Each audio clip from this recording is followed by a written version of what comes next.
कोई आधार है ना मेरी कोई दीवार। मैं अपनी ताकत पर ऐसे खड़ा हूँ जैसे कोई जादुई बिसात। सूर्य, चंद्र, मंगल, गुरु, सारे ग्रहों के साथ मैंने पूरा सौर मंडल अपने सीने पर सजा रखा है। सब मेरे जादुई आकर्षण के कारण टिके हुए हैं। मुझे कोई छू नहीं सकता। हा हा हा हा। आकाश, मेरे भाई, क्यों इतना घमंड करते हो? तुम्हारा तो कोई अस्तित्व ही नहीं है। शांत अग्नि, शांत। अपनी वाणी को विराम दो। तुम तो एक छोटी सी चिंगारी हो, दुबक कर छिपी रहती हो। सत्य वचन, परंतु तुमने मेरा गुस्सा नहीं देखा। यदि किसी ने मुझे छेड़ा तो मैं सबको जलाकर खाक कर देता। मुझे क्रोधित मत करो आकाश, अन्यथा मेरी लपकें तुम्हारी तरफ उठकर तुम्हें व्यथा पहुंचा सकती है। तुम आग के साथ साथ रोशनी भी देते हो, आहार पकाने में भी अपना योगदान देते हो, परंतु मेरे सूरज और चांद के आगे तुम्हारी रोशनी जुगनू से बढ़कर नहीं है, समझे? मैं चाहूँ तो सारे विश्व को राख के ढेर में बदल सकता हूँ। देखना है तुम्हें?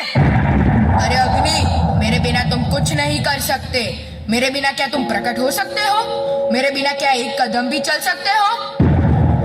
अग्नि, वायु का कोई उत्तर है तुम्हारे पास? आकाश भैया, तुम्हारी पहचान भी मैं हूँ। घमंड न तो तुम्हारा अच्छा है, न ही अग्नि का।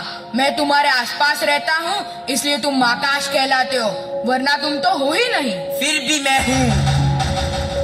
मेरे कारण मैं अथाह जल हूँ। मेरी सतह पर आकाश भैया तुम्हारा प्रतिबिंब लहराता है और मैं नीले समुंदर होकर गरजता हूँ।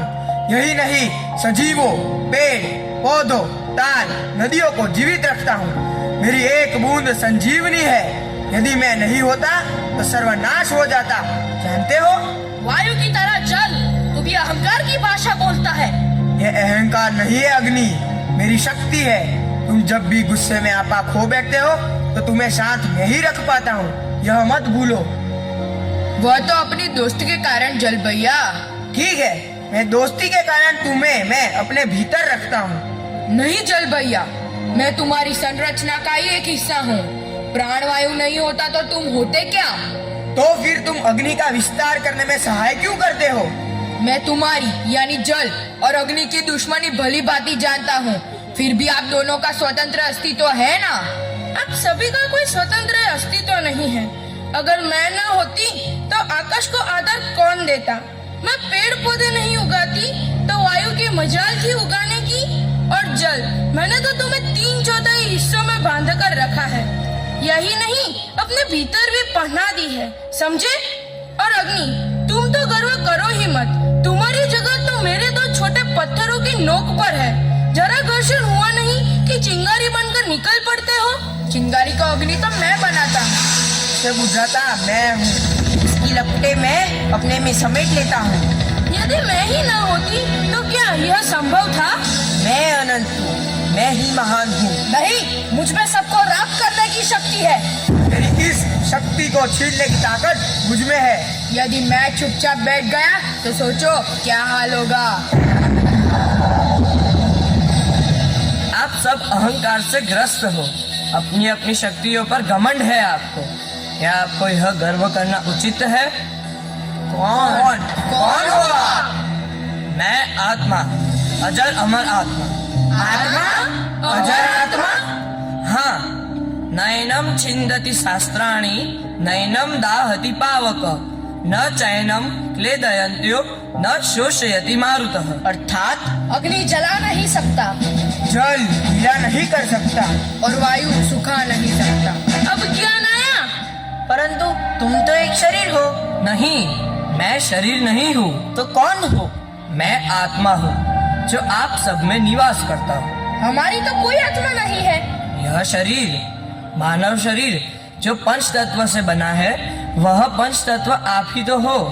आकाश, अग्नि, वायु, जल और पृथ्वी। परंतु यह शरीर तो नाशवंत है। नाशवंत नहीं, परिवर्तनशील है।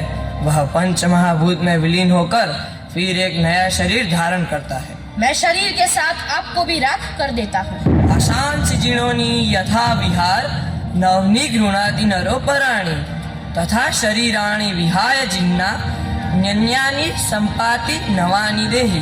अर्थात मनुष्य जिस प्रकार पुराने वस्त्रों को त्याग कर नए वस्त्र धारण करता है, इस प्रकार मैं भी जीर्ण शरीर को त्याग कर नए शरीर को धारण करता हूँ। इसलिए आत्मा अमर है। आप भिन्न भिन्न नहीं हो, पंच तत्व हो जो मानव शरीर में समाहित हो। आप भी पंच महाभूत में विलीन हो जाते हो और मेरी तरह ही फिर एक नए शरीर के रूप में जन्म लेते हो। एक जीवन चक्र पूर्ण होता है और इस प्रकार जन्म मृत्यु का चक्र निरंतर चलता रहता है, सदैव सदाय निरंतर।